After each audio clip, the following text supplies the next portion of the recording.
Hi hello నమస్తే welcome back to our channel. నేను మీ రాజేశ్వరి. అందరూ ఎలా ఉన్నారు? అన్ని వాడల్లోనూ వీధుల్లోనూ వినాయకుని సంబరాలు ఆకాశాన్ని అంటుకున్నాయని చెప్పవచ్చు. అలాగే మనకు వినాయకుని నిమజ్జనం కూడా రానే వచ్చేసింది.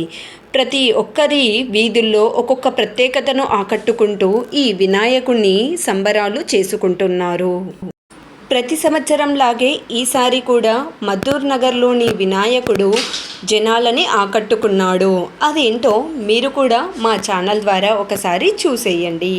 ముందుగా ఇక్కడ వెళ్ళటానికి ఆలయంలాగా కనిపించేందుకు ఒక పెద్ద గోపురాన్ని తయారు చేశారు. అలాగే ఇరువైపులా వెళ్ళి రావడానికి 2 చిన్న మార్గాలను తయారు చేశారు. ఇక్కడ వెళ్ళేందుకు వెళ్ళగానే సూటిగా మనకు వినాయకుడి దర్శనం అనేది జరుగుతుంది. ఇక్కడ వినాయకుడు కూడా చూసేందుకు ఎంతో ప్రత్యేకత ఉంది. అదేంటో మీరు కూడా ఒకసారి చూసేయండి. గణపతి యొక్క తలపైన ఇక్కడ మనం చూస్తే సముద్రాన్ని చిలుకుతూ ఉన్నట్టు మనకు కనిపిస్తూ ఉంటుంది. అక్కడ దేవతలు ఇటు రాక్షసులు ఉండటం మనకు కనిపిస్తూ ఉంటుంది. తెలుగు రాష్ట్ర ప్రజలు ఈ వినాయక చవితిని చాలా ఆనందంగా ఆకర్షణీయంగా జరుపుకుంటారు.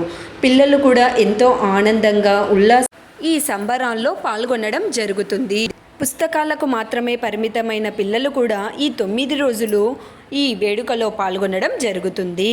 పాత బస్టాండ్ కొండారెడ్డి బ్రిడ్జ్ ఆ ప్రాంతంలోని వినాయకుడు అన్నమాట. ఇక్కడ లంబోదరుడు చాలా ఎత్తుగా అలాగే 3 తలలతో మనకు కనిపించడం జరుగుతుంది.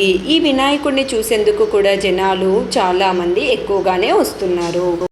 ఇలా ఈ విధంగా మనం ఈ సంవత్సరం వినాయకుని సంబరాలు జరుపుకున్నామన్నమాట. ఈ వీడియో మీకు నచ్చినట్లయితే please like, share, subscribe our channel.